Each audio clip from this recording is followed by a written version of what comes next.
Sejam muito bem-vindos ao Alta Avaliar Experience. O Alta Avaliar Experience é onde, inovação, conhecimento se encontram com pessoas realmente interessadas em aprender. E hoje nós temos aí 2 super convidados, aonde nós vamos explorar aí os veículos elétricos. E para começar aí essa jornada eletrizante, nós teremos o Alcides, ele é diretor da Alvesp, e também o Leonardo Serigati, que ele é o superintendente de treinamentos lá da BYD. Sejam muito bem-vindos e muito obrigada a todos que estão aqui hoje. Vamos lá, Alcides. Pode abrir o microfone aí, começar. O Alcides é o diretor da Alvesp. Pessoal, muito obrigado, Alessandra, Elias, a todo o time Alta Avaliar, Kleber. É um prazer estar aqui com vocês, me sinto aqui um privilegiado e muito bom estar aí nessa comunidade, a gente fazendo, né, o que acho que a gente tem que fazer, é conversar, encarar os novos temas, os temas, nosso setor é um setor de grandes desafios, o Luciano também entrou aí, Luciano, amigo também lá da Nautos.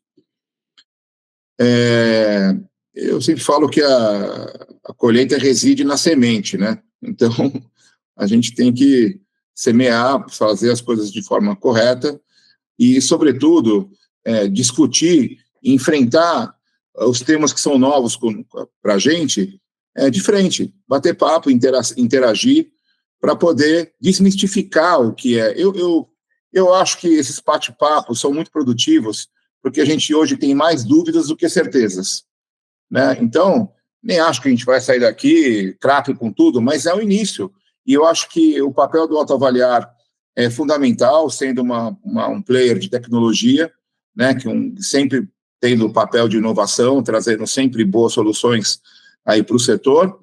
E nós, como entidade de classe, a Alvesp, a Associação de Lojistas dos Veículos do Estado de São Paulo, para quem ainda não nos conhece, né, esse é o nosso papel institucional, levar conhecimento, né, bater papo e poder preparar o setor.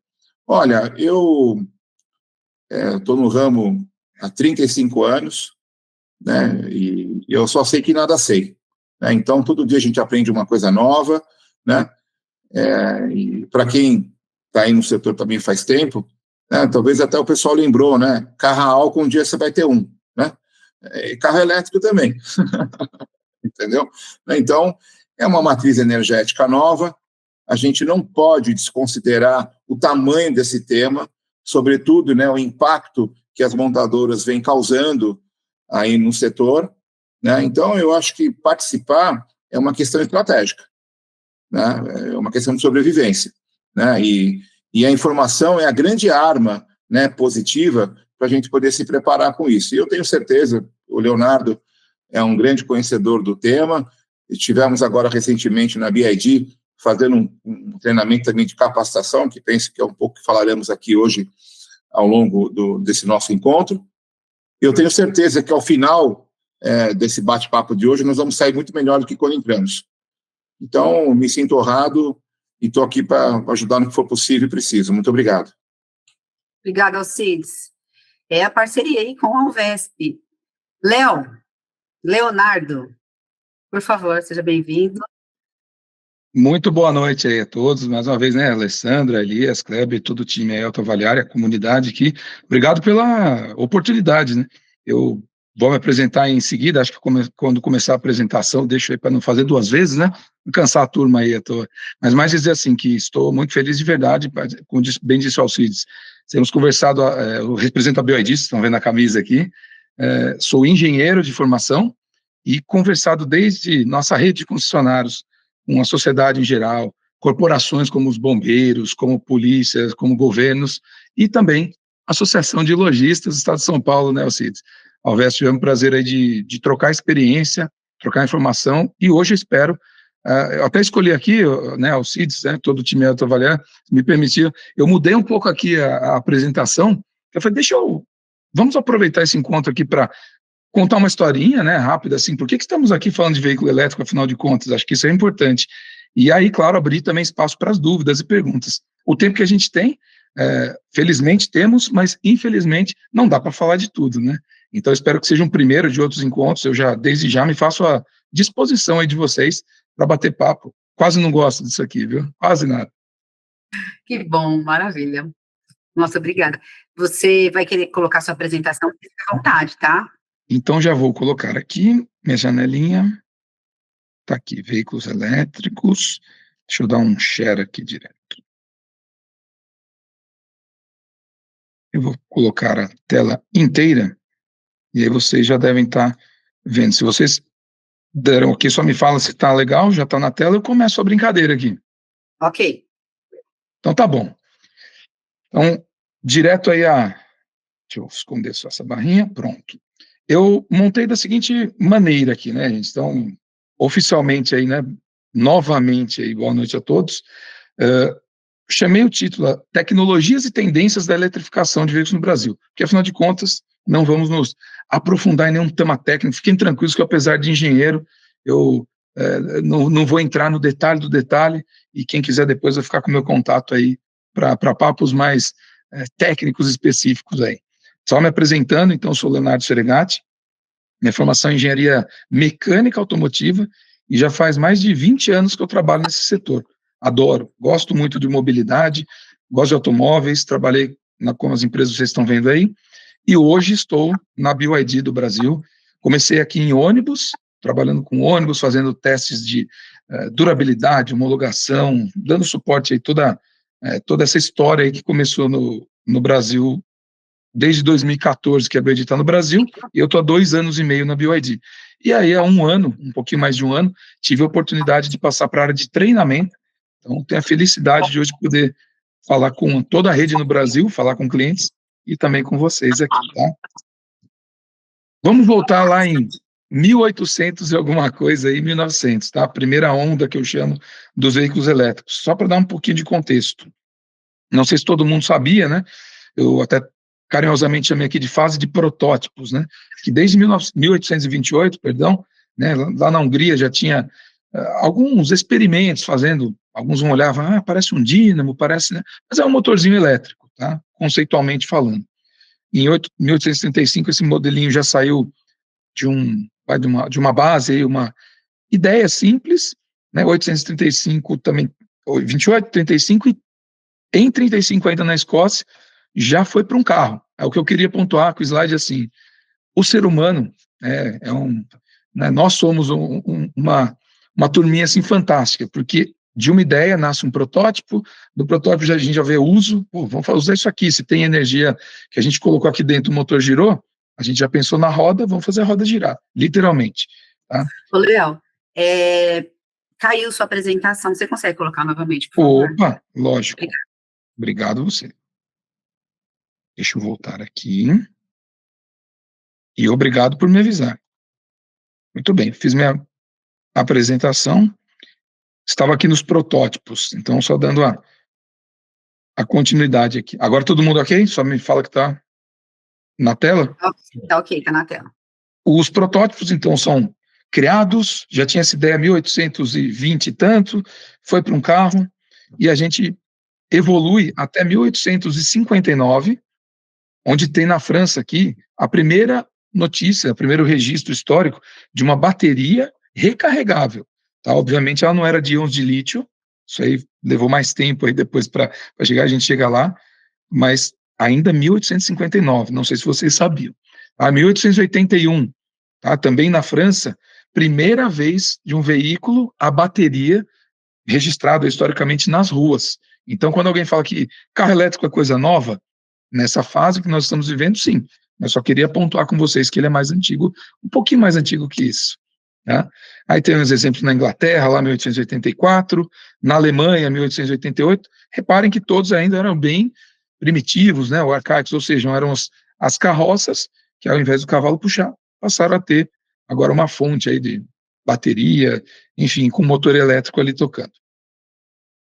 E ainda em 1890 chegou até os Estados Unidos, né, considerando ainda uma carroça. Reparem aí na figura, eu gosto das imagens antigas, porque imaginem naquela época ver algo se movimentando sem o cavalo puxando, ainda mais sem fazer barulho. Lembrem-se dessa época aí, máquinas a vapor, né, e outras tecnologias da época, então realmente chamava atenção, tá? E aí, em 1908, chegou ao mercado aí o Ford T, famoso Ford T, quem gosta aí de automóveis vai lembrar, com certeza, até quem não gosta, né, sabe da história. Então ele era barato, simples, enfim, o elétrico tinha suas dificuldades, né? Se hoje estamos discutindo sobre carros elétricos e ainda tem muita objeção, muitos mitos, muitas, vamos dizer, barreiras aí que a gente precisa vencer, principalmente de informação, mas obviamente tem coisas técnicas a se discutir. Imaginem lá em 1908. Tá? Além disso, as baterias não tinham a confiabilidade e a tecnologia que nós temos hoje. Tá? Então, só para pontuar que o Ford T ajudou a diminuir o mercado aí dos elétricos na época. Porém, achei essa foto e é um fato que eu fui realmente verificar, é muito interessante que em 1913 o senhor Henry Ford tinha lá um protótipo, um Ford elétrico, tá? Foi feito aí com a ajuda do Thomas Edison, ainda numa bateria de níquel-ferro, né? Longe de lítio, como a gente falou. Mas achei bem bacana essa foto histórica e mostra que a humanidade, a indústria, no caso aí, está sempre pensando em inovação. E aí a gente tem que se fazer aquelas perguntas, né? Temos que nos fazer, ué, por que não deu certo lá naquela época? O que faltava? Eu apresentei alguns motivos, e esse daqui eu acho que é bem interessante também, que falando de motor a combustão, era muito difícil dar partida no motor, era um negócio manual, inclusive perigoso, né? Em 1912, né, o engenheiro aí, Mr. Charles Kettering, ele inventou o motor de arranque, né, motor de partida. Eu falo que até é uma ironia, né? Fora tudo que eu apresentei até agora, ainda teve um motorzinho elétrico que resolveu um problema grande, que era do combustão na época, inclusive de segurança, e que ajudou a diminuir ainda mais a venda dos elétricos da época. Então, são fatos históricos muito interessantes que eu queria citar inicialmente aqui para vocês. Vamos avançar no tempo. Década de 50 e até 1970. Todos aqueles veículos que começaram a vir na rua, então, que maravilha, mobilidade, tiramos os cavalos e tal, mas repara nessa foto aí de Nova York, que não tem Photoshop, tá? Isso aqui é foto da época. Então começou a pairar uma nuvem e problemas de saúde, respiratórios, e as pessoas começaram a se perguntar, e aí, será que essa fumacinha que está saindo do escapamento lá dos carros, ela tem a ver, né, com esse aumento, né, de problemas respiratórios e afins? E, obviamente, o pessoal logo estudou e viu que tinha, tá? Então, primeira preocupação, eu diria, aí, década de 60, vamos dizer, tá? Começou-se a discutir algumas leis de redução de poluição pelos problemas que a poluição causava por si só. E aí empresas como a Chevrolet, né, a GM, no caso aqui, nos Estados Unidos, lançou seus protótipos elétricos, a Ford também lançou conceitos elétricos, na Europa também tinha ali, ó, BMW fazendo protótipo elétrico, e aconteceu outra coisa ali em 1973, crise do petróleo. Então, peraí, então todo aquele carro, aquela maravilha, transformação, estávamos reféns também de uma fonte, que afinal tinha que ter combustível para andar os carros. Tá? Então, problema ambiental, começando a ter problema de abastecimento, enfim, e o mundo passou de novo. Vamos pensar novos problemas, novos desafios, novas oportunidades, tá? Então, vamos repensar alternativas. Eu citei, né, não podia deixar de passar aqui, já que é década de 70, Gurgel chegou a fazer um protótipo, né, o veículo nunca foi comercializado, né, em massa, então um protótipo, que era o Gurgel Itaipu. Né? Reparem que a bateria ainda chumbo ácido, mas eu faço questão de frisar o empreendedorismo, obviamente, mas a inovação, a visão por algo que, no Brasil, a gente sabe que a energia é sustentável, é abundante, que, né, nós somos abençoados por isso, falaremos aí a seguir, mas tinham visões, né? Não era só o seu Gurgel que estava vendo isso. Mas, infelizmente, a história, quem acompanha mais sabe que fim que levou a Gurgel e fica para um outro capítulo aí do bate-papo. Fato é, até o final da década de 60, aí vamos dizer 70, vamos colocar, acabei colocando 60 aqui, mas é 70. Tá? Então, tinha veículo elétrico, pouquíssimas unidades comercializadas no mundo, por todos os fatores que vocês já imaginam, tá? E o petróleo ainda era abundante e barato.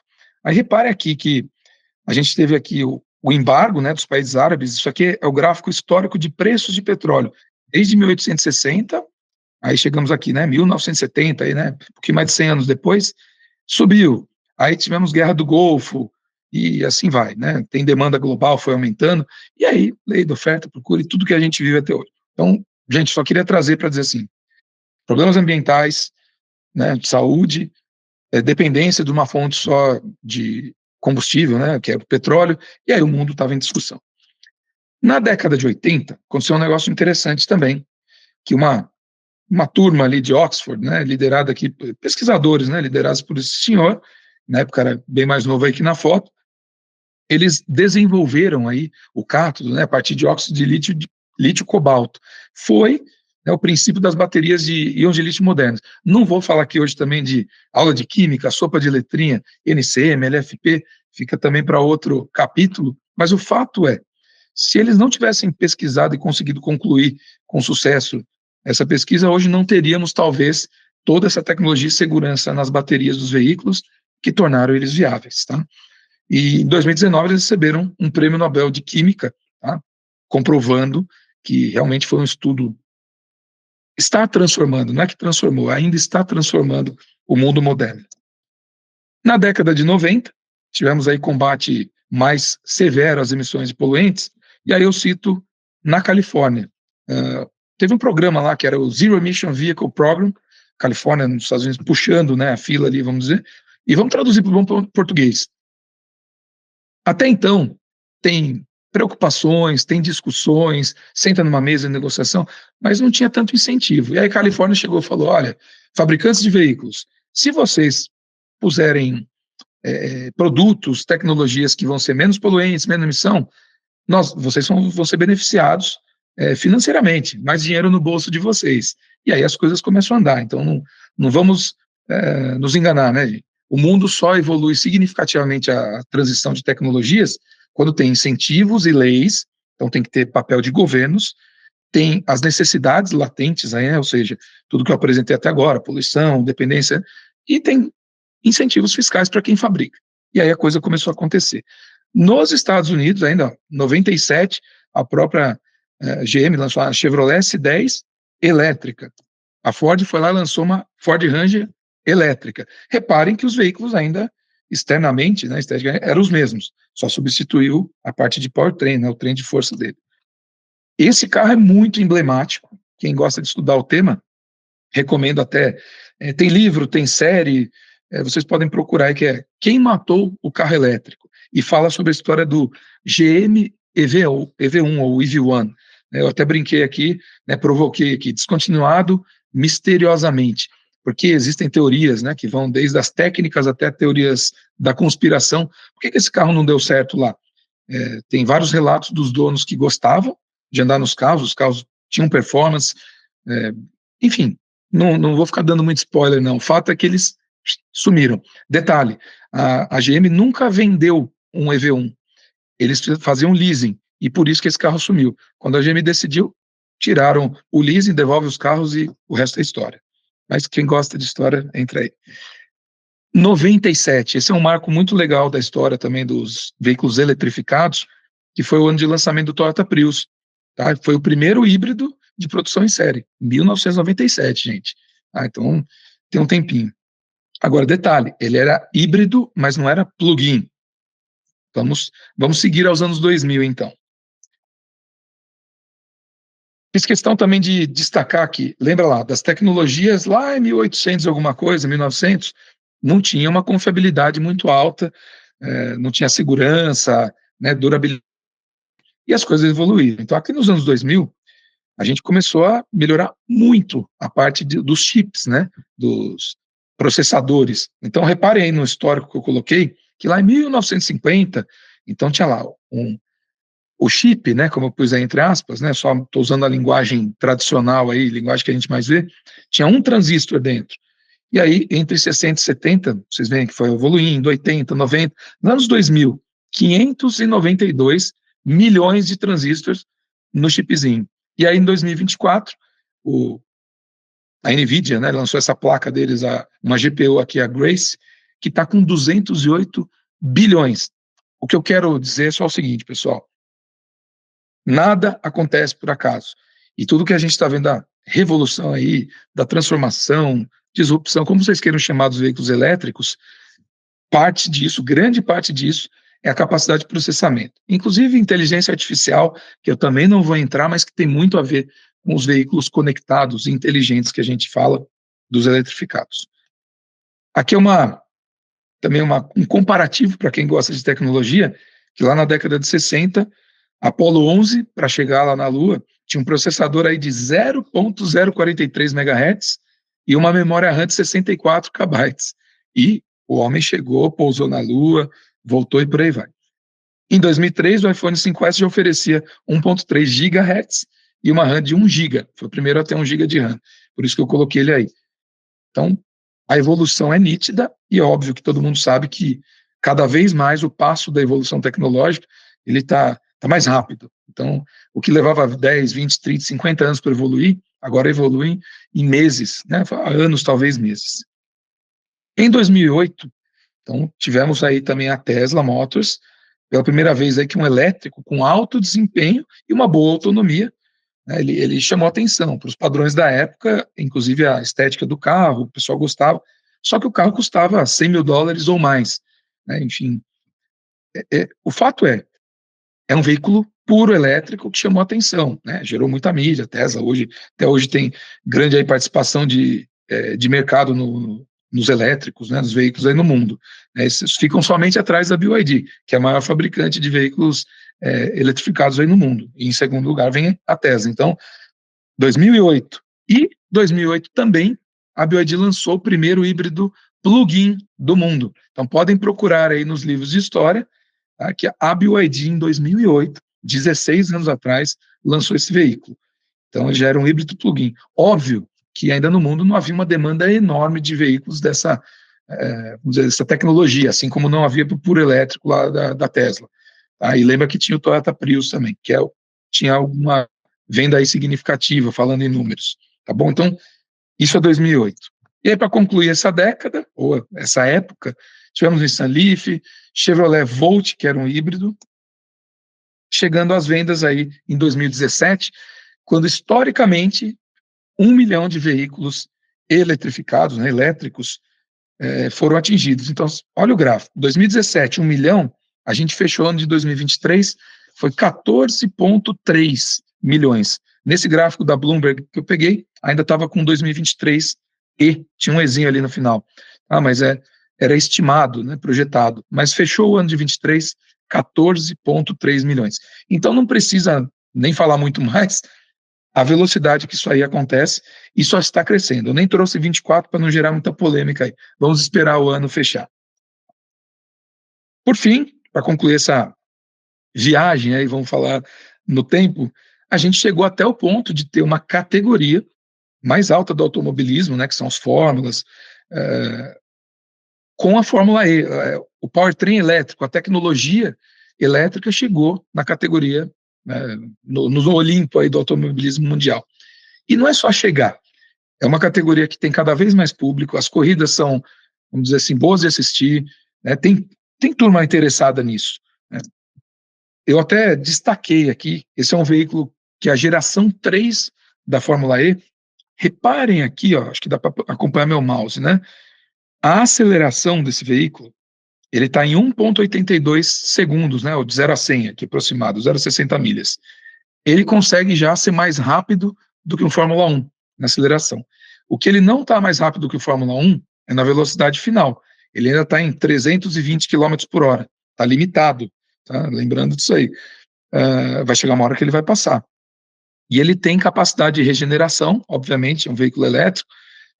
Ele tem uma série de coisas assim maravilhosas em termos de tecnologia, mas meu ponto aqui é o seguinte: em menos de 10 anos, a Fórmula E já chegou no nível de performance, tá? Para quem não quiser dizer que passou, não, chegou no nível de performance equiparável à Fórmula 1, que está aí há 50, 60 anos, enfim.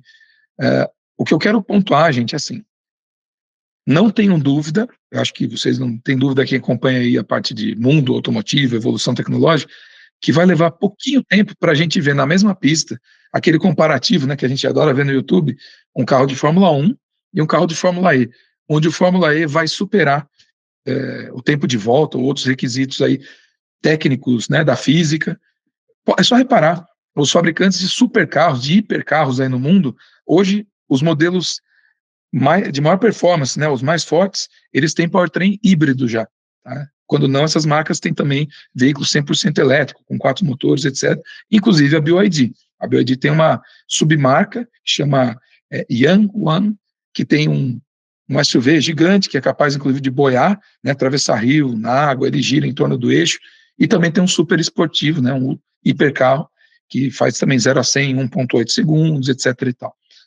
Só para citar a velocidade onde a gente está no mundo. Esse aqui é o comparativo. Aí você fala, peraí, mas se um carro elétrico vai superar um carro a combustão na mais alta categoria, né, do esporte a motor no mundo, qual que é a mágica? Então, olha ali, a potência bem menor de um carro da Fórmula E. E o peso é maior. Então, se me perguntasse a qualquer um de nós aqui, 5 anos atrás, não precisa nem muito longe, mas como é que vai superar? E aí a palavra é eficiência. Tá? Os motores elétricos, eles apresentam de forma incontestável uma altíssima eficiência, um altíssimo rendimento. Então, além de serem fortes, potentes, duráveis, eles são econômicos. Né? Quem lembra da Fórmula E, se alguém acompanhava, a primeira corrida que teve de Fórmula E, os pilotos tinham que parar no box para trocar de carro, porque a bateria ela não dava conta da autonomia. E hoje o veículo está superando a Fórmula 1. Muito bem, me desculpe até aqui a empolgação, que além de gostar de mobilidade em geral, eu sou fã do automobilismo, seja ele a motor a combustão, motor elétrico, a questão aqui é eficiência e evolução. Então eu pergunto a vocês, né, acho que a provocação é a seguinte, o que estamos vivendo hoje? 2024, podemos já falar de Brasil. Vamos combinar. O mundo está se transformando. Mas, falando de Brasil, vocês acham que é uma transição? Vocês acham que é uma disrupção? Eu tomei a liberdade aqui de dizer o seguinte, ó, na minha opinião, humilde opinião, e eu não sou dono da verdade, né? Disrupção é quando um produto ou serviço ele vai contribuir, está criando um novo mercado, que é o que eu acho que está acontecendo com os veículos elétricos. Eu costumo dizer o seguinte, o veículo elétrico não é um carro a combustão que tirou o motor a combustão e colocou um motor elétrico e uma bateria. Ele está abrindo outras portas. Ele tem, vamos dizer, quem é mais técnico aí depois quiser contribuir aí depois num debate aí no final, ele abre portas do tipo assim, nós temos o BYD Seal, que é o nosso sedã esportivo, um carro de 531 cavalos, AWD, e quem já dirigiu, se vocês quiserem dirigir, passa numa concessionária da BYD, fazer um test drive, ele acelera de 0 a 100 em 3,8 segundos. É um veículo que custa menos de R$300 mil.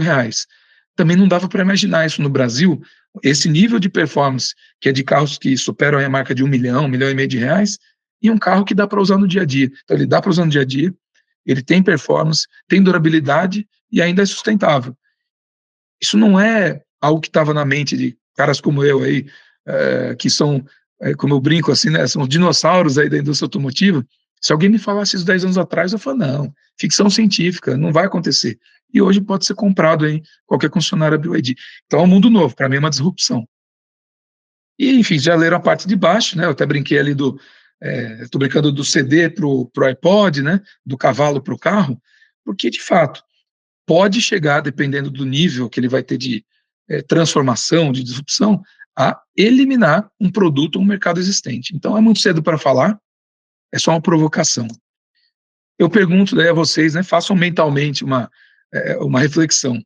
Lá em 1985, quem já viu esta figura aí ao lado direito da tela, né, se chama telefone e celular, 1985, a AT&T nos Estados Unidos contratou a McKinsey, que é uma consultoria fantástica, excelente, que cobra, né, um valor aí bem caro para poder pôr as melhores cabeças para pensar nos problemas mais complexos, tá?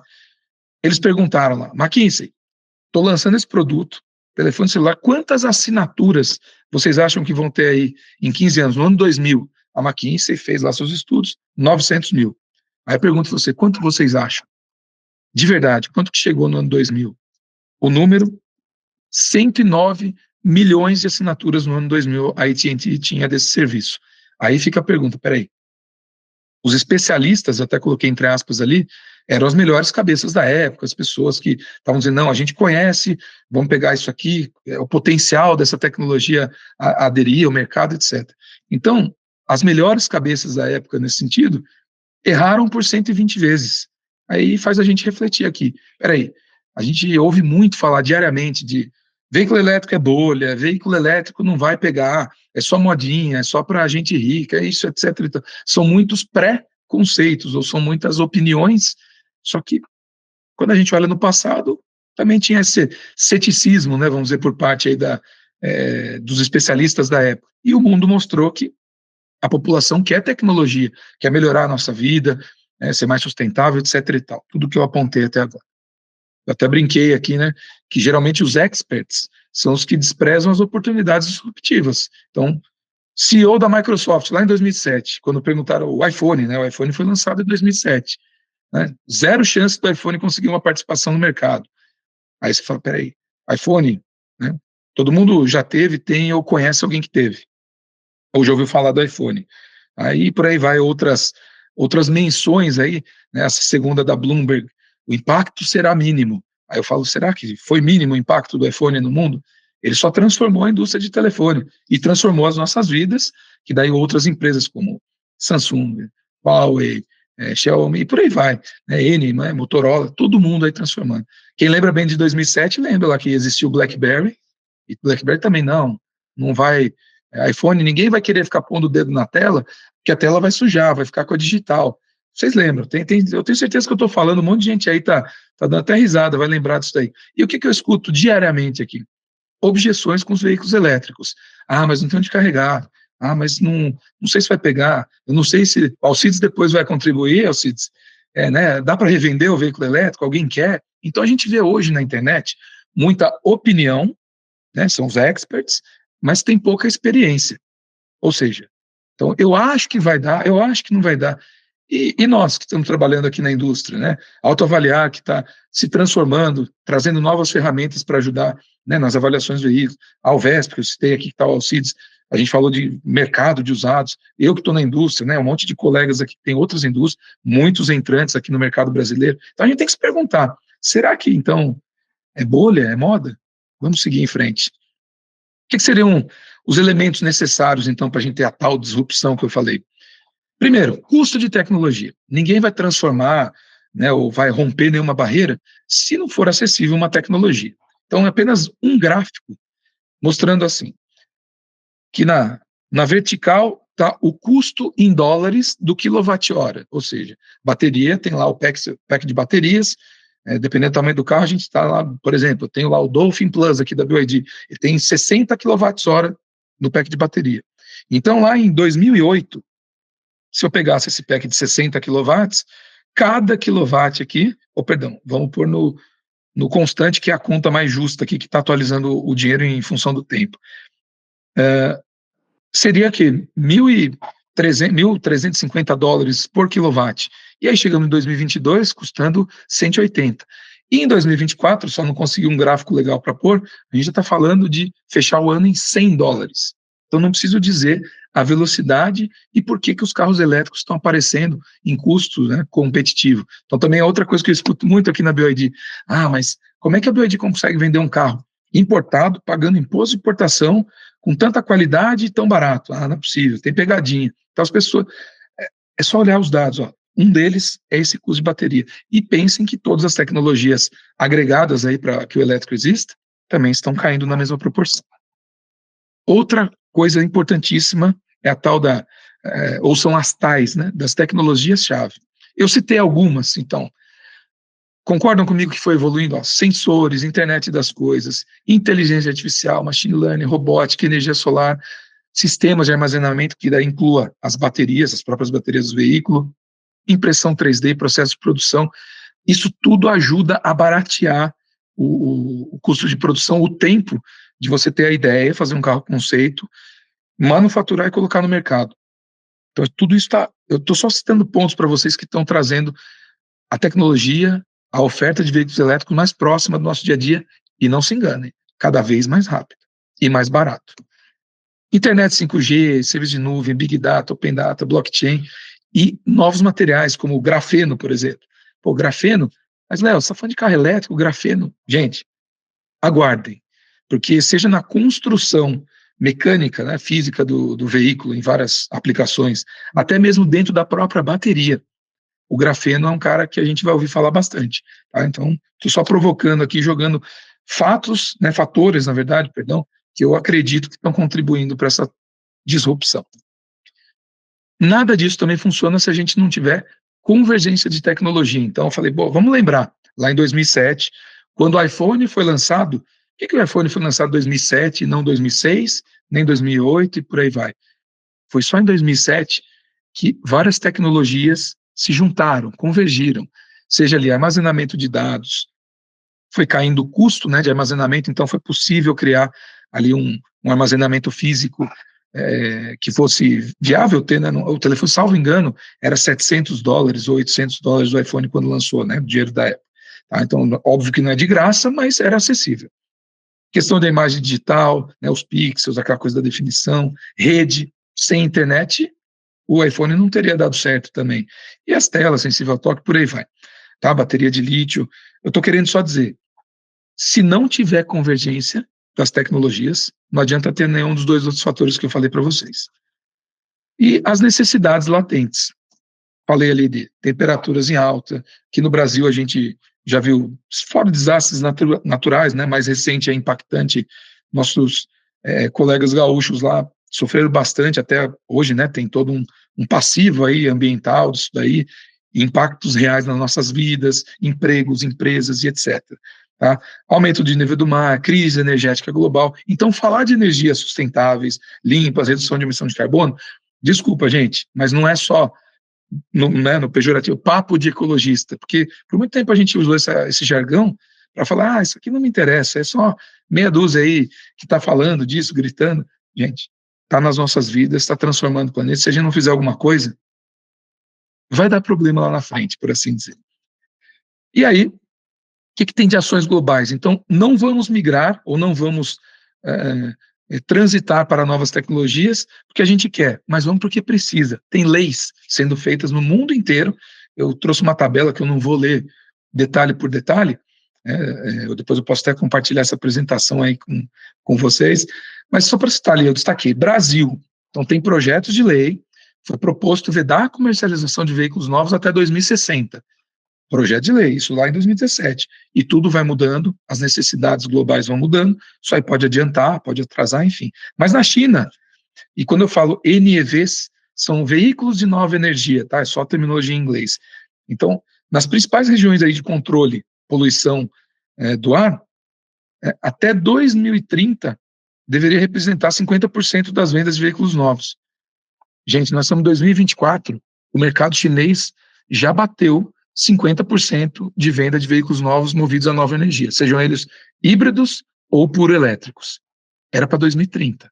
E a China é o maior mercado do mundo. O que a China vende em um mês, praticamente é o mercado brasileiro do ano, só para dar uma dimensão, tá, de veículos, né? São 22, 23 milhões de veículos. E chegou a 50%. E o Brasil, a gente está vendo uma escalada. Antes de falar de Brasil, porque até agora eu estou falando, né, todo mundo vai falar assim, pô, Léo, você está emocionado, você é o cara que trabalha aí na BYD e que quer vender veículo elétrico para a gente. Sim, eu quero, mas eu quero mostrar a verdade para vocês.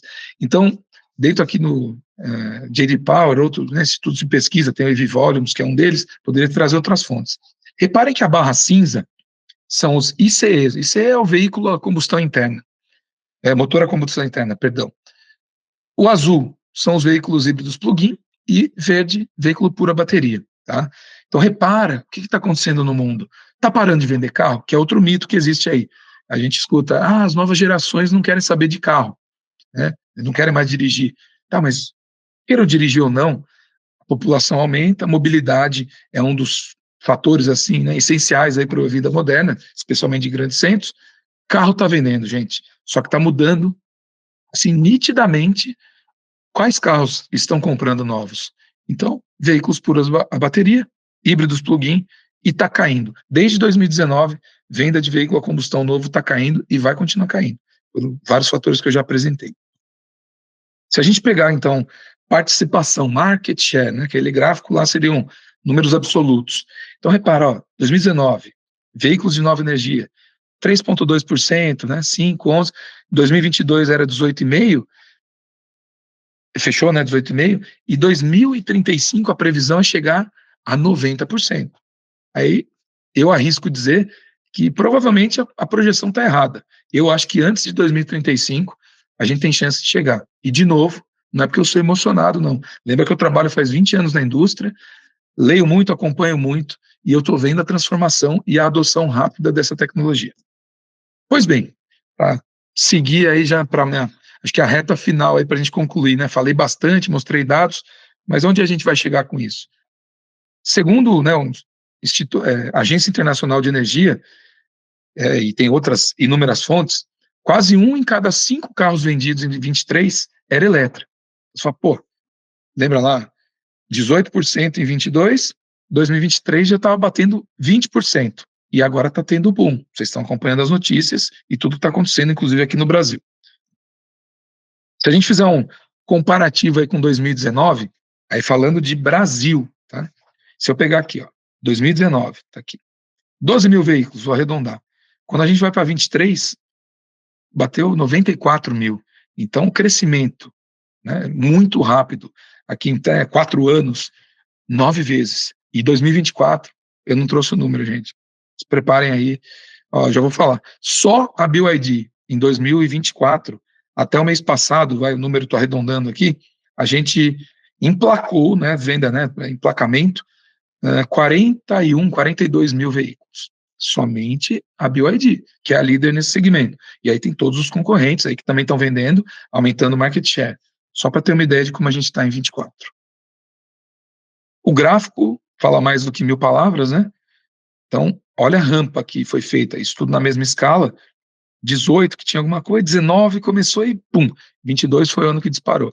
Em 23, eu fechei também o ano para mostrar os mercados, o top 10, lembrando que BEV é veículo elétrico a bateria, não é híbrido. Então, dos 100% elétricos, o Dolphin fechou, né, com 6.800, e aí estão os demais, mostrando que BYD ainda teve mais 2 veículos aí no top 5. E a gente continua, de novo, não trouxe dados de 24 aí para a gente depois debater. E aqui é um gráfico que está meio ruim, acho que para vocês verem, aqui eu vou até passar rápido por ele, mas é mostrando que de janeiro a março de 2024, né, desse ano, a BYD já tinha vendido aí seus 600 mil carros, né, estou arredondando, né, a Tesla em segundo com 385 e os demais. E no acumulado aí de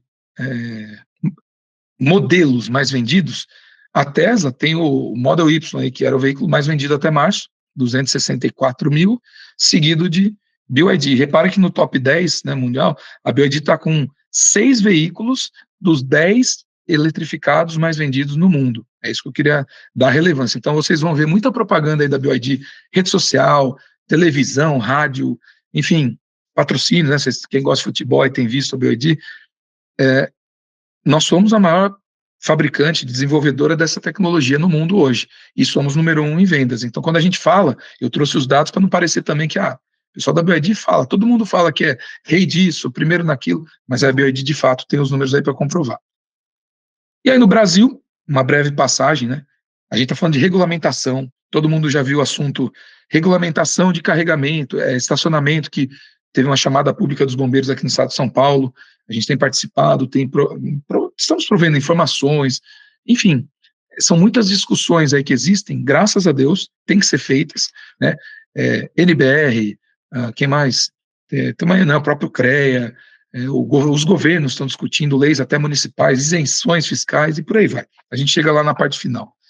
Mas de regulamentação, como eu sou engenheiro, né, a ABNT, né, a Associação Brasileira de Normas Técnicas, já publicou uma norma para alimentação de veículos elétricos. Isso foi um grande passo, tá? Foi feito isso aí em 2022, é uma norma que está disponível, né?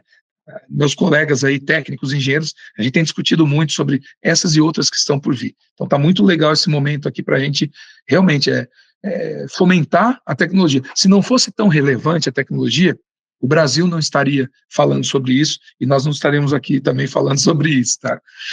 Bom, aí é só da norma, não vou entrar no detalhe dela. Recorte de notícias, né? Câmara Municipal de São Paulo, ali. Isso aqui é de 2020. Agora é lei. Empreendimentos novos terão que prever recarga de veículos elétricos. 2020. Só fui lá atrás para buscar. E a gente tem acompanhado aí condomínios e tal. Claro que tem sempre aquela conversa, mas eu moro num condomínio que é mais antigo, que não tinha previsão. Posso instalar no meu Eu posso comprar um carro elétrico e instalar um wallbox lá no meu prédio, né, na minha casa? Depois a gente entra nessa discussão também, se vocês quiserem, na hora do bate-papo. Tá, outra aqui, PL do DF obriga novos edifícios a oferecer estrutura para veículos, 2022. E aí, essa daqui, por fim, era do Rio de Janeiro, né? Câmara Municipal do Rio, também 2023, mesma coisa. Novas edificações podem ser obrigadas. E aí, isso aqui foi em maio, quando chegou lá em julho, foi sancionada. É lei também. E aí, só um panorama, quando alguém fala de lei, né? Desculpa, sou engenheiro, tem que trazer alguma coisa aqui também para vocês entenderem que nível que está aí a discussão no mundo. São 61 normas aqui da SAE, que é a Sociedade dos Engenheiros Automotivos, né, no mundo, uma entidade muito respeitada e relevante, só falando de tecnologias híbridas, célula de combustível, hidrogênio, etc, etc. E mais 45 normas da SAE, só, né, documentos, só para falar de bateria. Então, quando alguém também me fala, Léo, bateria pega fogo, é seguro, posso carregar o carro, estacionar, vou tomar choque. Gente, vocês não fazem ideia, né? Um carro para ser regulamentado elétrico, ele está sendo tão demandado quanto um combustão ou mais. Então, o carro que vende no Brasil, seja BYD ou qualquer outro que está vindo importado, seja da China, da Europa, Estados Unidos, não interessa.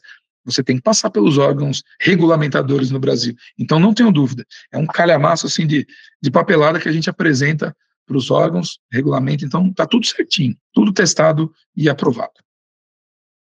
Diferenciais dos veículos elétricos, e quando eu falo BEV, veículo elétrico a bateria, são 100% elétricos, tá bom? Até por causa do nosso tempo aqui, a apresentação, que eu também já estou controlando, estou quase aqui no fim, mais 5 minutinhos eu concluo com vocês. Eu não vou nem falar dos híbridos, que é um assunto ainda mais complexo, mas guardem assim, no caso da BYD, os nossos híbridos plug-in, todos são plug-in da BYD, tá? Ele é um veículo elétrico, que tem um motor a combustão ali dentro, que a principal função é aumentar o alcance, o carro ir mais longe lá, porque você tem o carregador ali de bateria embarcado, vamos falar assim em termos bem genéricos, bem simples de entender. Mas falando de bateria, por que se diz então, o carro elétrico é mais simples? Sim, enquanto um powertrain, né, o conjunto motriz, né, o trem de força de um veículo a combustão, cerca de 1.400 componentes, um elétrico a gente consegue reduzir para 200, sendo que desses 200, eles não estão sofrendo explosões, né, controladas, obviamente, que é do motor a combustão, a fadiga térmica é menor, as vibrações são menores, né, os esforços que o conjunto vai sofrer são menores, a temperatura que ele trabalha, enfim. Então, seja estresse mecânico ou térmico, além de ter menos componentes, eles não sofrem como motor a combustão. Então, quando também o pessoal pergunta, de novo gancho aí para o Alcides, né, vou vender veículo elétrico, vou comprar um carro elétrico usado, qual que tem menos chance de ter algum problema, né, com o uso? Então, apresentei os argumentos. Outro argumento, infelizmente, né, que no Brasil, combustível tem adulteração, fora de padrão, etc. e tal. E o motor a combustão sofre com isso. Né? Graças a Deus, eu brinco, né, eletricidade ainda não arrumaram um jeito de adulterar. Então, a energia, o quilowatt que vai cair na sua bateria e que vai para o campo magnético lá fazer girar o motor, ele está puro, ele não tem adulteração. Então, em termos de vida, durabilidade, os veículos elétricos ou híbridos plug-in, como o caso que eu citei aqui da BYD, eles vão envelhecer melhor, eles têm menos chance de dar problemas. Isso é uma grande vantagem que vai se comprovar, tenho certeza, aí no curto para médio prazo. O mercado vai entender isso aí. Outro fato inegável é a eficiência dos elétricos. Tá? Deixem de lado a curva de torque aí, não vou entrar no detalhe até porque são do nosso tempo, mas olha aqui na direita. Veículos a combustão, em geral, estou falando de um motor altamente eficiente que vai chegar a 40% de eficiência térmica. Eu estou querendo dizer que pelo menos aí 60% da energia é desperdiçada em forma de calor, vibração, ruído, seja o que for. 60%. Então, daquele litro de gasolina que você pagou para encher o tanque, 600 ml a gente jogou fora ali, do ponto de vista de trabalho, de fazer a roda girar e o carro ir para frente, né, ou para trás, como queira. Então, claro, como eu digo, a humanidade não chegou aqui à toa, é uma característica inerente dos motores térmicos, mas aí veio o motor elétrico, onde na mesma conta que ele vai, entre as perdas térmicas e mecânicas, né, vamos dizer assim, ele vai chegar a 11%. Tá, eu falo mecânicas, vocês não me chamem de maluco, é porque aqui na foto está só o motor, mas ele também tem depois que essa energia do motor elétrico, ele tem que passar por um diferencial, tem algumas engrenagens para poder chegar até as rodas. Então tem alguma perdazinha, mas é inegável que é um abismo de diferença entre um e outro. É outro fator que os elétricos estão entrando e não para. Também para não me chamar aqui de, vamos dizer, fanboy, né, do pessoal que, pô, só vai falar de BYD, não. Eu trouxe um exemplo do concorrente aqui, ó, um Tesla que passou 1,5 milhão de quilômetros. Então, quando a gente fala durabilidade, e BYD também, a gente já tem os táxis na China, temos um veículo aqui no Brasil que também roda em operação de estrada, apoio de pista, também já rodou aí 750, 800 mil quilômetros. Então, não é novidade, acho que para muitas pessoas vai ser, mas para nós trabalhamos no meio e entendemos a tecnologia, claro, eu mostrei ali os exemplos, é natural pensar que um veículo eletrificado, elétrico principalmente, puro elétrico, ele vai superar 1 milhão de quilômetros, ele foi projetado para isso, e a vida dele, como eu disse, que ela não toma tanto estresse, né, quanto um motor a combustão, vai permitir que isso aí aconteça. Esse gráfico, também é um gráfico que daria para ficar vários minutos falando, mas é para quebrar aquele mito também que se fala, que um veículo elétrico, tá bom, ele não emite gases de efeito estufa pelo escapamento, mas para fabricar uma bateria, nossa, é terrível para o meio ambiente. Então, eu peguei um exemplo da Indonésia, em um estudo conduzido aqui na Indonésia, onde a matriz energética é bem suja, eles queimam carvão, basicamente, para fazer energia elétrica. Os veículos eletrificados aqui são mais ecológicos. O que são essas barras aqui, só de uma maneira muito genérica? Aqui embaixo, o cinzinha, é o impacto de carbono para produzir um carro. Tá? Então, repara que o impacto de carbono para produzir um veículo a bateria, em relação à combustão, ele é menor. Só que essa faixinha laranja é a bateria. Então, quando a gente soma os dois, está próximo. Mas daí quem já notou aqui, ó, eu tenho o veículo que já é categoria de SUV, né, um carro maior, com mais componentes. Então, quando alguém fala, o carro elétrico, ele polui mais, tem mais impacto de carbono do que o elétrico, do que o combustão, perdão. Realmente, ó, na Indonésia, nessa matriz suja, para produzir foi. Agora, o que é essa barrona gigante azul e azul claro? Consumo de combustível e produção de combustível. E essa barrinha aqui é a produção de energia elétrica. Então, repara que é quase que metade, se você pega a barra empilhada aqui, um veículo elétrico durante a vida dele, entre a construção, manufatura, o uso dele aqui no combustível, ele vai ter metade do impacto ambiental que um carro a combustão vai ter. Isso na Indonésia, que a matriz é suja. Quando a gente vem para o Brasil, não é metade, ele é 1/3 da pegada de carbono que tem um carro a combustão durante o ciclo de vida. Então também é outro mito, é outra falácia aí que até hoje está, né, na internet, que o carro elétrico polui muito para ser produzido. Esqueçam isso, já foi superado e até na Indonésia ele é melhor. E aí eu pus um carro, né, Coringa, quem que será o carro? É um carro a combustão, tá, gente? Que segundo o Inmetro, um carro que faz 12 km por litro, abastecendo a 5,30, a gente sabe que subiu a gasolina, para rodar 20 mil quilômetros, uma média anual, se gastaria R$ 9.500.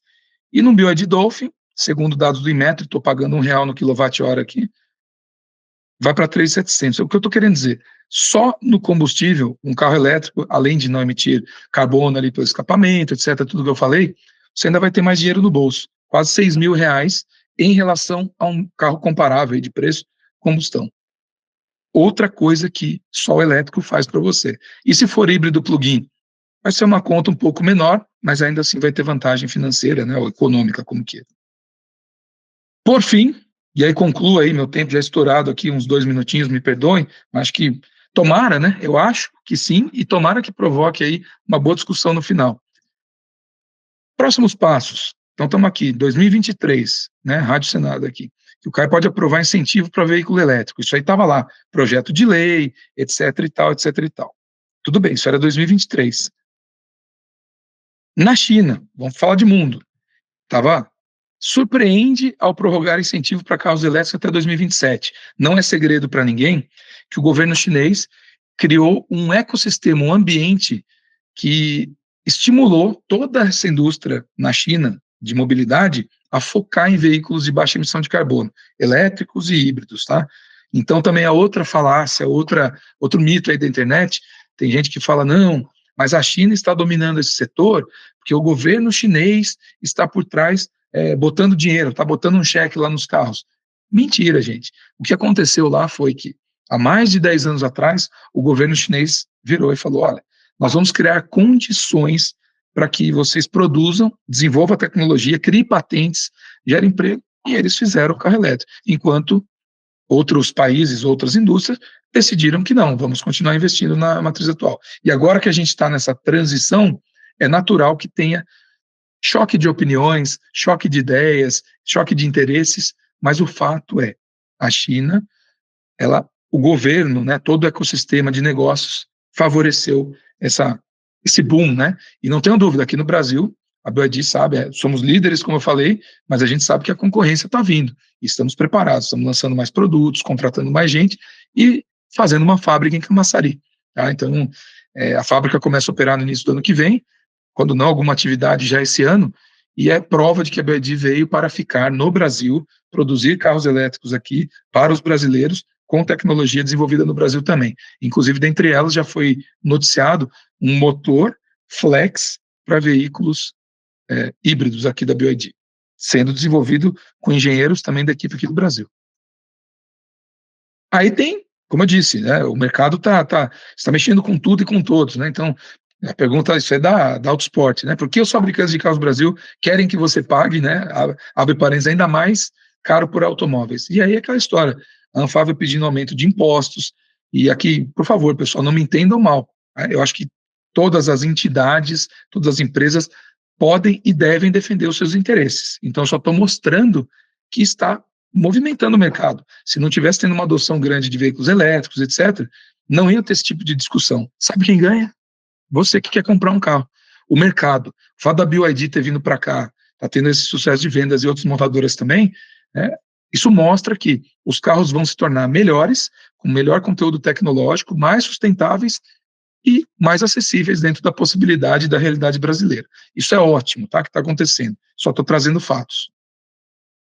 Na Europa, tá, então, Estados Unidos e Europa, vamos dizer assim, foram criadas aí condições, vou usar essa palavra, para que carros elétricos provenientes aí da China, principalmente, para entrar nesses mercados, né, na verdade nos Estados Unidos nem dá, acho que é 100% de imposto que foi colocado lá de importação, e na Europa está se discutindo. Por que está acontecendo?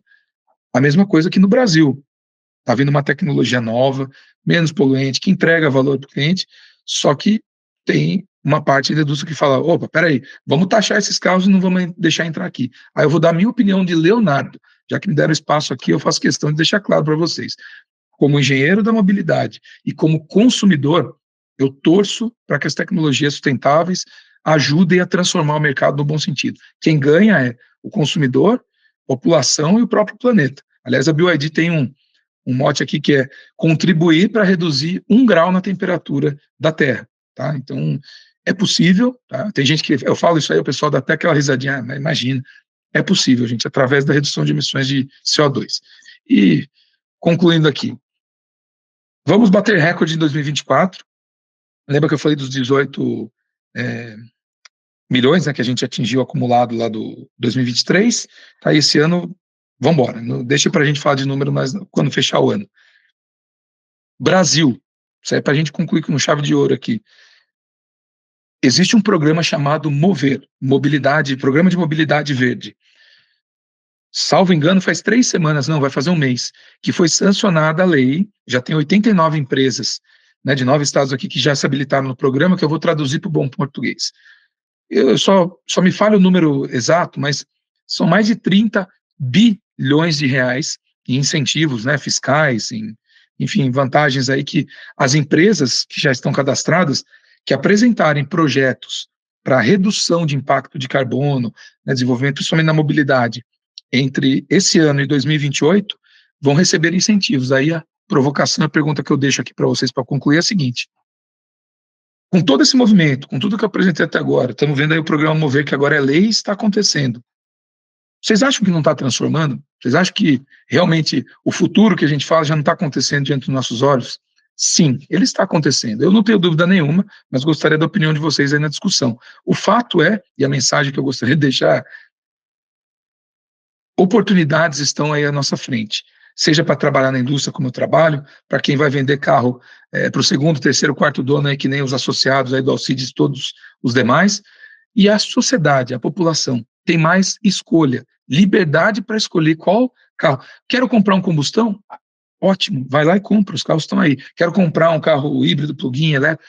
A liberdade de escolha eu acho que é fundamental. E nós estamos vivendo uma era de muita sorte, acho que de nós que estamos aqui, nesse sentido de mobilidade, de opções, para poder fazer as nossas escolhas. E aí eu espero ter contribuído um pouquinho para as reflexões, algumas informações do mercado. Desculpa de estourar o tempo, mas é um assunto que eu adoro, acho que deu para perceber que eu gosto muito. E, enfim, agradeço pelo espaço, agradeço a paciência de vocês. Vamos ao debate e às perguntas, gente. Palavra com a Alessandra, mediadora aí, Alessandra. Obrigada. Tem uma pergunta aqui já para você. Em relação à mobilidade sustentável, que é a grande bandeira dos carros elétricos. É verdade que a produção de bateria libera tanto CO2 como um carro a gasolina durante 8 anos de utilização? Não, eu mostrei, não é verdade, eu mostrei aquela conta, aquele gráfico, né, que mostra que na Indonésia, que produz energia a partir de carvão, a bateria tem um impacto, vai comparando com a produção do veículo a combustão. A bateria representa o equivalente ao que 10% vai do impacto de carbono de um veículo a combustão. Tá? Só que esses 10% em relação a esse impacto de carbono não é durante a vida dele, é durante só a fabricação. E aí eu mostrei aquele gráfico que durante a vida, um veículo elétrico na Indonésia, ele tem metade do impacto de carbono, e no Brasil, com a nossa matriz, 1/3. Maravilha, tem outra pergunta aqui.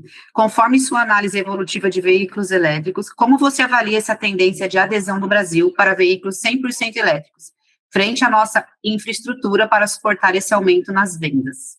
A pergunta é excelente, e até citei ali, né, participando dos fóruns, debates, acho que é a maior dúvida, né, ou talvez a maior objeção que as pessoas têm para a adoção do 100% elétrico. Por quê? Até se construir uma rede de carregamentos rápidos, né, que estão em toda a esquina, assim como tem postos de gasolina, é óbvio que tem um tempo para acontecer. Qual que é a boa notícia? Isso, enquanto a gente está falando aqui, garanto para você que tem empreendedor, tem empresas grandes, né, corporações que desde da Shell, Raizen Power, que nós já temos até, a BYD tem parceria aí para instalar, dentro de 2 anos, cerca de 600 novos pontos de recarga. E as outras montadoras estão fazendo também. Então, se a gente tirar foto hoje, eu concordo que, por exemplo, eu moro numa cidade aqui do interior de São Paulo. Eu, para trabalhar, vim aqui para Campinas e para São Paulo, eu acho pontos de carregamento. Já viajei de carro elétrico, fui para Minas Gerais, Rio de Janeiro, já fui para Santa Catarina, Paraná, Rio Grande do Sul. Tranquilo, eu viajo, eu me programo, eu viajo. Mas, óbvio, se você for para o interiorzão, uma cidade que, mal e mal você acha posto de gasolina, sabe aquela coisa de bandeira, né, que a gente fala, ainda vai ter um tempo, mas garanto para vocês, enquanto estamos falando aqui, empreendedores estão não só pensando, como executando a instalação de novos pontos. Está muito rápido. Tá? Então, a minha opinião é, estamos no meio do caminho, falta assim, um pouco mais de segurança para o pessoal que ainda não quer aderir ao 100% elétrico. Tranquilo, você tem o híbrido plug-in, pode comprar, que daí você fica mais tranquilo, só que as pessoas que têm comprado o híbrido plug-in por medo de ficar sem autonomia, geralmente não fizeram as perguntas clássicas, né, acho que corretas tem que ser. Quanto que de fato eu uso por dia com o meu carro? Eu rodo quanto? 10, 20, 30 quilômetros? E eu estou preocupado, teu BYD me roda 300 quilômetros, né, com uma recarga. Então, assim, para a vida urbana, cotidiana, o 100% elétrico ele atende 97, 98% da população brasileira no uso na cidade. A questão fica nessas viagens mais longas, como eu citei. Então, a gente não pode pegar a exceção da exceção e querer fazer virar regra, como algumas discussões acabam indo. Mas eu citei que existe ainda espaço? Sim. Tem gente que ganha dinheiro com isso? Sim. E se você ainda acha que na tua realidade não está pronto por 100% elétrico, tem o híbrido plug-in. A BYD acredita nas duas vertentes. Maravilha. Ó, tem mais 2 perguntas que eu vou fazer aqui para você. Daí eu vou também fazer a terceira pergunta para você para o Alcides. Primeira pergunta aqui dessas 2 últimas. Hoje existe algum projeto visando a substituição de baterias NCM por modelos mais atualizados, como a LFP, em veículos que já estão com o cliente final? Ou seja, uma atualização da plataforma? Uma pergunta muito interessante, e eu vou ser sincero. Eu, como BYD, não tenho como responder que a BYD só usa LFP, que até acho que o motivo da pergunta, até agradeço, que é legal ver esse nível de pergunta. LFP é uma tecnologia que, comparativamente, tá? Graças a Deus, os veículos elétricos, em geral, eles são bem mais seguros, né? Tem comprovadamente, estatisticamente, que tem maior resistência a fogo, que é uma preocupação do pessoal, enfim, é outro assunto. Ponto é, BioID só usa LFP. A gente considera mais seguro, principalmente mais durável. Tá? Então, a gente acredita que isso aí é uma tecnologia, tem várias vantagens, nossa bateria Blade. Agora, empresas que usam NCM, acho que pode até guardar essa pergunta para os fora e vou ser sincero, eu gostaria de saber essa resposta também, porque eu acho que seria muito legal o cliente ter a opção, no dado momento, a critério dele, poder mudar. Olha, o pack de bateria, a energia que está aqui é a mesma, mas eu estou com uma química que é mais estável, que vai durar mais. Acho muito interessante. Infelizmente não posso responder, mas felizmente a BioID só usa LFP, a gente não usa NCM. Obrigado pela pergunta. E se souber a resposta, me diga.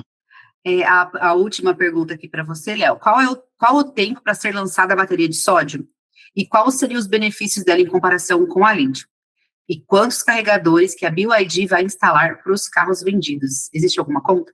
Show. Então, começando pela bateria de sódio, que eu também estou curiosíssimo para ver, né, quem de fato vai lançar, né, em massa uma do Santal, tá? A BioID ainda não tem, então, assim, se tem tempo para lançar, a gente não sabe, sendo muito sincero, tá? Isso aí, algumas poucas pessoas lá da BioID, lá na China, sabem quando que essa tecnologia vai estar pronta para lançar e para quais veículos, para quais mercados e por aí vai. Então, não tem essa resposta, infelizmente. Mas que ela vai vir em alguma hora, eu acredito que vá, tá? Mas não tenho nenhuma confirmação. O que se sabe sobre a química da bateria de sódio? Né? Ela tem algumas vantagens, né, prós e contras, como toda a tecnologia.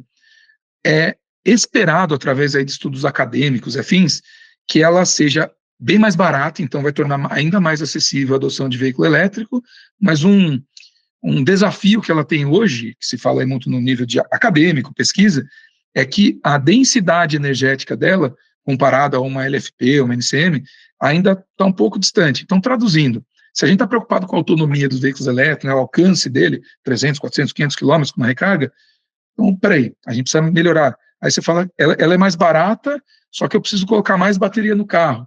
Então, precisa fazer essa conta direitinho. Particularmente, eu acredito que não entrou ainda no mercado, né, não foi lançado ainda em massa por causa disso. Tem questões a resolver que eu acredito que não sejam nem tecnológicas, em termos de segurança ou da própria química, mas sim econômicas, né, a vantagens. E aí, se você precisar, o carro, para ir mais longe, precisa de mais peso ali, mais custo, acaba que não está na hora.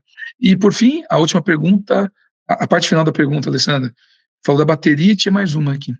Quantos carregadores a BioID vai instalar para carros vendidos? Existe uma conta?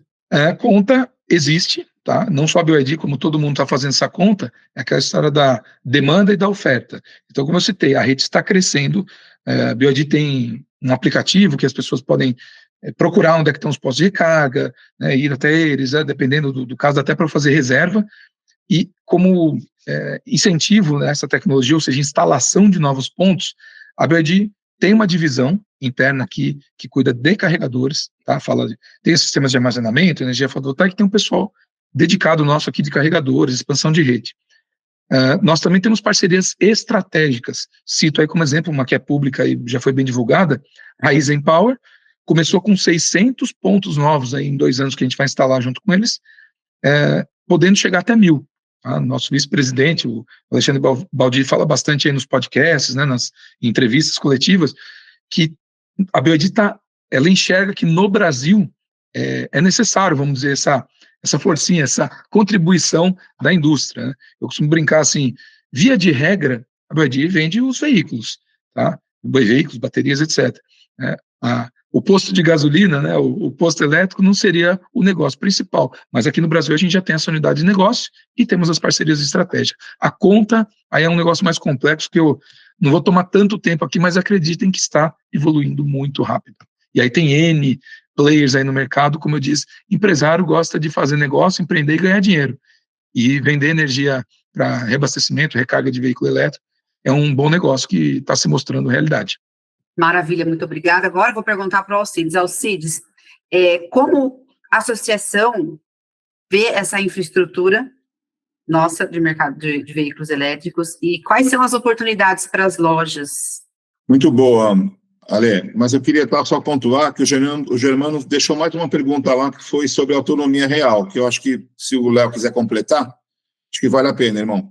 Alcides, dê para mim só ver a autonomia real. E a BioID, o foco vai ser mais em híbridos leves ou vai focar em banco de baterias superior a 500, 600 quilômetros de autonomia real? É uma pergunta também excelente, e eu posso dizer que a BYD aposta, talvez, dentro desses dois cenários que foram colocados, tem ações e tecnologias que vão entregar resultados significativos nos dois campos. Então, só para complementar, seria dizer assim, natural que as baterias vão evoluindo com o tempo, mas tem que lembrar também que outras coisas no veículo vão evoluindo. Por exemplo, se eu tenho uma mesma bateria para o mesmo motor e eu diminuo o peso do carro, por exemplo, eu vou mais longe, é uma maneira, né? Que é aquela história de reduzir peso sempre foi uma boa medida de ir mais longe. Segundo, eu posso melhorar a eficiência do motor, que apesar de ser muito alta, ainda dá para tirar alguma coisa. E, por fim, a própria bateria que a gente falou de sódio, outras tecnologias, vão evoluir, vão acontecer. E o banco de bateria, né, armazenamento no carro ou fora dele, que daí a gente pode pensar, falamos de carregador, pode ser que a gente também tenha carregadores, vamos dizer, eu vou numa região que é muito difícil, a rede elétrica ainda não está preparada no Brasil para ter uma demanda tão alta de recarga, eu posso usar bancos de bateria e energia solar para estocar energia durante o dia. Carrego durante o dia, ela estoca e de noite eu uso as baterias. Por fim, Alcides, o que a BYD acredita? Entre veículos 100% elétricos e híbridos plug-in, nós acreditamos nos dois. O Brasil, como todo mundo sabe, é um país de dimensões continentais, né? Então, óbvio, como eu citei os exemplos lá atrás, tem casos e casos. Então, a gente deixa essa liberdade de escolha para o consumidor, para escolher entre elétrico 100% e híbrido plug-in. Aliás, parte do meu dia a dia aqui é treinamento de rede de concessionários, e a gente bate muito esse papo, que a gente fala, venda para o cliente o que ele precisa, né, o que ele quer. Então, a gente faz muita questão na BYD de conhecer a necessidade do cliente para poder oferecer a melhor tecnologia, tirar as dúvidas, quebrar os mitos. Aí sim, ele decide se quer um híbrido elétrico. E vou te falar, tem gente que compra um, independente se o híbrido plug-in ou 100% elétrico, e aí compra o outro, acaba fazendo o combo, e vai entendendo quais são os prós e contras. É muito legal, tá? Obrigado pela pergunta, realmente muito importante. Agora é contigo, Alcides. Bom, vamos lá. Ale, olha, o papel da associação é um papel institucional. Nós falamos hoje para o setor, não só para associados, né? Então, o que nós queremos como associação? Nós esperamos o nosso trabalho árduo para quem nos conhece, né? E também reitera aqui o convite de poder nos conhecer nas nossas redes sociais, né? E conhecer bastante o nosso trabalho. A gente quer levar a melhoria, a percepção do nível da loja. A gente quer ajudar o comerciante a se tornar um empresário. O mercado de automóvel é muito hostil, né? Trabalhar com carro é muito difícil. A gente acorda de manhã tendo que provar a inocência. Está errado, né? Então, trabalhar com carro, né? E eu sempre falo isso, e eu vejo aqui uma oportunidade muito grande em repetir, é o seguinte: ano passado nós vendemos 14 milhões e 500 mil carros, contra 2 milhões e 300 mil carros zero. Quando eu falo contra, é mais uma referência, né? A gente não é mais importante que a GM, né? Que a GM é uma indústria. Mas esses 14 milhões e 500 mil, ele é um conjunto da atuação de todos que estão aqui, né? Então, eu sou lojista, né? Trabalho aqui na Aera Carancos, que é do Marcelo Cruz, que é o presidente da Associação do Sindicato, né? É uma figura bastante conhecida, inclusive é embaixador do Autoavaliar, né? E nosso papel é tentar ajudar com grandes players, como a BYD, como o Autoavaliar, somar soluções que possam incrementar o dia a dia das lojas. Porque nós entendemos, e aí já pegando uma carona aqui no tema, veja bem, até agora foram vendidos 100 mil carros de todas as marcas, tá? Não só da BYD, mas 100 mil carros entre elétricos e híbridos, eletrificados.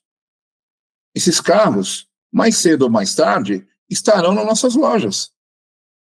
É inegável isso. Então, se a gente não se preparar para que isso aconteça, nós vamos perder a oportunidade. Amanhã, o cara comprou, porque hoje ainda é muito cedo para falar sobre esse giro, sobre essa primeira leva de troca, porque os carros estão sendo vendidos desde o ano passado, né? Então, ainda o carro é novo. O Claro que já tem carro elétrico e híbrido chegando nas concessionárias, porque eles compraram lá e estão voltando lá. Vira e mexe, você vê já, eu tô em 26 grupos de WhatsApp, estou em 10 grupos de repasse. Tá? Então, eu falo com mais de 10 mil pessoas todo dia. Falo no sentido de interação. Né? E você começa a ver que há um maior fluxo de oferta desses carros. Em menor quantidade, é claro, mas ele começa a aparecer. Então, ele começa a estourar num grupo aqui, num outro lá. Isso já é um ponto de referência. O carro zero de hoje vai ser o seminovo e usado de amanhã. Não tem como. Não é eu que não quero, não sou eu. Duas coisas que eu aprendi atuando no mercado: é não brigar com o governo, nem com o mercado, nem com o setor. O mercado é soberano. Entende? Não é a associação que vai fazer o preço, não é a BID que vai falar meu carro vai valer tanto. Não é o mercado. Agora, veja bem, o que eu convido, e eu acho que nós estamos todos aqui para isso, é uma reflexão bastante responsável, porque o cara compra um híbrido e, por algum motivo, né, ele pode querer fazer um upgrade ou um downgrade. Então, ele compra um híbrido e vem na sua loja e vai querer trocar lá, sei lá, para um Nivus, que você tem a combustão, porque também pode acontecer. Amanhã o cara vai para uma região que já não tem tanta coisa, ele quer voltar, porque isso também é natural, acontece, é um movimento mundial, né? O cara, às vezes, flertar e voltar para o combustão.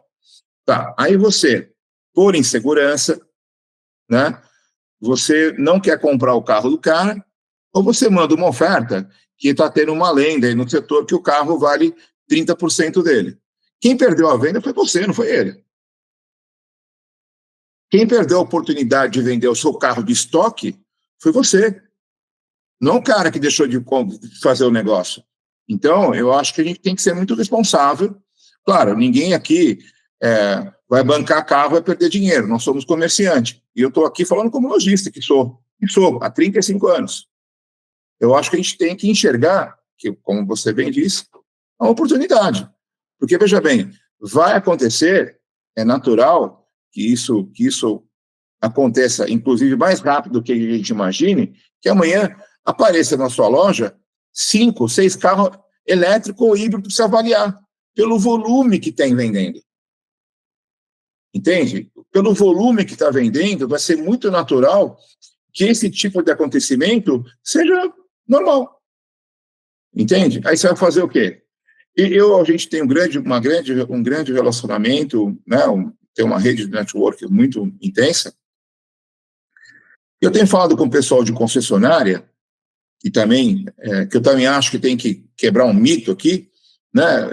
Inclusive, é um trabalho que a gente quer fazer como associação, junto com a BID, é fortalecer a relação entre o concessionário e o revendedor, né? Porque ela existe, né? Inclusive, ela é muito bem equacionada, né, pelas mãos do autoavaliar, que faz essa transação, né, que participa desse ecossistema, e eu acho que a concessionária vai ser um fator muito importante em poder entrar nesse papel de compra e venda, porque tem muito avaliador de concessionária que normalmente veio do setor, né, que é natural, o setor é muito fértil, né, na produção de profissional. Então, tem muito cara hoje que é avaliador de concessionária e fala para mim, pô, Alcides, você sabe que avaliar carro elétrico hoje dá menos trabalho. O carro não tem escapamento. O carro não tem carburador. O carro não tem todos os princípios que o Leonardo, né, de forma muito brilhante, acabou expondo. Então, até avaliar o carro hoje é diferente. Porque, por exemplo, né, hoje, quando eu compro um carro para estoque, eu vou ter que preparar o carro. Né? Então, eu vou olhar o óleo, eu vou olhar o coxim, eu vou olhar, né, várias coisas que no elétrico não vai ter. Entende? Então, assim, eu acho que tem, eu acho que no outro lado do arco-íris tem um pote de ouro. Quem chega primeiro, bebe água limpa. Entende? Então, assim, quanto mais a gente negar o tema, eu acho que menos negócio nós vamos ter. Né? Hoje, E isso vai migrar. Veja bem, eu não sou, né, como o Leonardo também falou, não sou dono da verdade.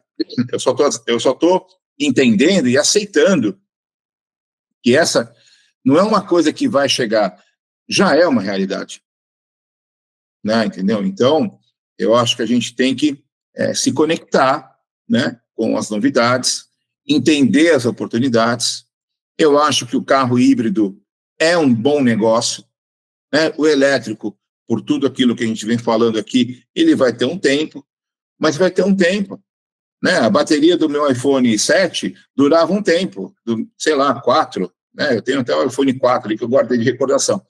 Ele durava um tempo. Hoje, do meu 15, funciona diferente. Entende? É uma evolução periódica. Então, eu acho que a gente tem que ser resiliente para entender que as mudanças, elas vão também chegar no seu tempo. Agora, a gente não vai esperar a mudança chegar para aquilo que já está presente. Hoje, o que está presente, e que eu acho que tem maior penetração, é o carro híbrido. Né? Então, não dá para negar isso daí. E também, a gente tem que reconhecer, né, esse nosso país é maravilhoso, né? As oportunidades que tem aqui. Você, em qualquer momento que você abra hoje um site, pipoca uma notícia,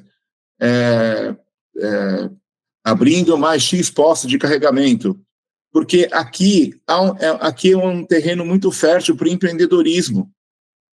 E também é o seguinte, você imagina na loja amanhã, na sua loja, você vem aqui na minha loja, eu vou ter um carregador, que eu vou carregar os meus carros e também vou te vender energia. Porque o que a gente tem falado também, como associação, é que as lojas, a gente tem que deixar de ser prestador de serviço a vendedor de serviço. Né? Todo esse arcabouço, todo esse leque de oportunidade, pode ser que fomente muito o teu F&I. Você vai financiar carro diferente, você vai ter... Os bancos hoje têm um tipo de aprovação diferente, o perfil do cliente que compra esse carro é um perfil de cliente melhor, teoricamente. Então, assim, eu acho que a gente tem que ver com muita tranquilidade. Eu acho que o problema maior, e eu estou aqui para falar do setor, né, me sinto muito à vontade, eu acho que o problema maior são as ferramentas de trading, que são quando a montadora bonifica um valor para o cara comprar usado na troca, porque isso quebra a loja. Porque, sei lá, o cara tem um carro X, né, e ele tem um bônus de 20 mil para a troca do usado. Isso quebra a gente. Mas do volume que a BYD está vendendo, ele não precisa de fazer trading. Quem faz trading é quem não tem volume. Entende? E aqui eu posso fazer uma aspas aqui, acho que o ano passado até, enfim, acho que a Alex soltou lá um trading, olha, a gente paga 30 mil a mais no seu usado. Tá bom, você vai comprar quantos carros? 1.000? Você compra quantos? 2.000 carros? Você dá bônus para 2.000 carros? Não dá, Alessandra, a conta não fecha. Entende? Então, eu acho que a gente tem que, indo para o popular, né, muita calma nessa hora. Eu acho que tem muito mais oportunidade do que dificuldade. O tema é novo. E outra, a velocidade do tema é muito, muito, muito intensa, muito rápida, o que nos exige uma atuação, inclusive, também mais rápida. Agora, vai ter carro por assinatura, elétrico, vai ter carro alugando, não tem como. Não tem como. Quanto mais você for reter essa informação, menos oportunidade vai bater na tua porta. Entendeu? Então, eu vejo com bons olhos, eu acho que a gente passou por vários ciclos do setor, né? Enfim, me sinto muito feliz em poder participar de algumas mudanças do setor, e como eu disse lá, de forma muito humilde, só sei que nada sei, mas veja bem, pegaram carro a gasolina, carro elétrico, carro coisa, quando, até indo, mudando um pouco aqui de áreas, quando mudou o DUT para a TPV eletrônico, isso aí não vai dar certo, tá? É o mundo de evolução, entendeu? Indo um pouco mais adiante, o Renave não vai dar certo, tem que fazer, não tem volta. Exatamente. Tem volta, entendeu? Então, e eu acho que a mesa está tão recheada de oportunidade que quanto mais rápido você absorver isso, mais retorno você vai ter na sua mão. Não, a gente discutiu bastante, né, inclusive por isso que a gente encontrou bastante sinergia aqui também, da própria ferramenta que o Autoavaliar criou, né, para poder desmistificar o tom no negócio da bateria. Né? Então, assim, a gente está ficando seguro no ambiente. Né? A gente teve lá nos 6 dias de treinamento na BID, foram mais de 150 pessoas, mais de 80 ficaram para fora porque não tinha vaga, foi um sucesso. A gente teve lá revendedor e tem carro híbrido. O lojista, o cara falou lá, como testemunho para o Leonardo, ele falou, olha, eu esqueço da última vez que eu fui no posto. Então o cara roda 900 quilômetros com um tanque. Então, isso aí é disruptivo. Depoimento de proprietário, hein? Proprietário, o cara é lojista. Entendeu? Falou, olha, eu fui para Curitiba, voltei, rodei mais 100 quilômetros no carro, esqueci da última vez que fui no... Então, como é que você vai negar isso? Entendeu? Então, eu acho que a gente tem muito dinheiro na mesa, muita oportunidade chegando, e a mudança, ela chega para quem aceita, não para quem busca. Né? Então, acho que a hora é agora de se preparar e para poder pegar essa leva que vai vir, porque a hora que começar a vir essa quantidade, essa enxurrada de carro que está vendendo, a gente vai se preparar. E, enfim, e aí eu acho que a gente vai colher bons frutos. Nós já estamos nos preparando, né? O pessoal que está aqui, que gosta de aprendizado. E falando pela Autoavaliar, a Autoavaliar, ela mais uma vez, ela está sendo pioneira. Ela é a primeira que tem um aplicativo aí que avalia veículos elétricos. E eu vou colocar aqui o QR Code para quem quer saber mais, nós não vamos entrar em detalhes, né? E nós temos aí para associados da Alvesp, tem condição especial, então basta entrar em contato aí com o nosso time comercial. Nós estamos com o Elias aqui, que é o diretor comercial da Autoavaliar. Elias, você quer acrescentar alguma coisa? Quero sim, obrigado a todos, boa noite. Parabéns aí, Léo e Alcides, mais uma vez, né, trazendo um tema extremamente relevante para o setor. Obrigado a todos os amigos e lojistas que estão aí prestigiando, né, e tomando mais conhecimento, né, bebendo direto da fonte. Então, eu acho que é o primeiro de muitos encontros para desmistificar esse mercado que já é presente, não é mais o futuro, é presente, né, dado aos números relevantes que o Léo trouxe, que o Alcides também compartilhou aí com todos. Então, a gente está aqui mais uma vez, né, como compromisso de inovar no mercado automotivo, trazendo soluções para trazer muita transparência e tecnologia para vocês poderem comprar e comercializar cada vez melhor, atendendo muito bem o seu cliente. Então, essa solução que a gente desenvolveu, que chama-se o Cardemage, ela envolve muita tecnologia e inteligência artificial para trazer o quê? Informações para que você saiba qual é a real condição que esses veículos eletrificados estão com as suas baterias. Quem teve a oportunidade de participar do treinamento da BYD, né, como o Alcides comentou, que o Léo ministrou brilhantemente, com muita informação riquíssima, né, para tirar os mitos de bateria explode, enfim, que eu acho que o próximo tema que a gente poderia trazer aí para o próximo AB aí, Ale. Seria... Boa. Tá? Então, acesse o QR Code. Os parceiros Alvesp, associados ao Alvesp, têm uma condição especial com o nosso time comercial, não percam essa oportunidade, tá? Então, há acesso de todos, não só dos concessionários, mas vocês também, parceiros lojistas, terem acesso a essa funcionalidade no seu dia a dia, o aplicativo que traga essas informações no momento que você está avaliando a oportunidade de negócio, como o Alcides falou, não só de comprar um carro eletrificado, mas de vender um carro para o seu cliente, e atendê-lo, né, não só desta vez, mas para as outras oportunidades de negócio junto ao seu cliente.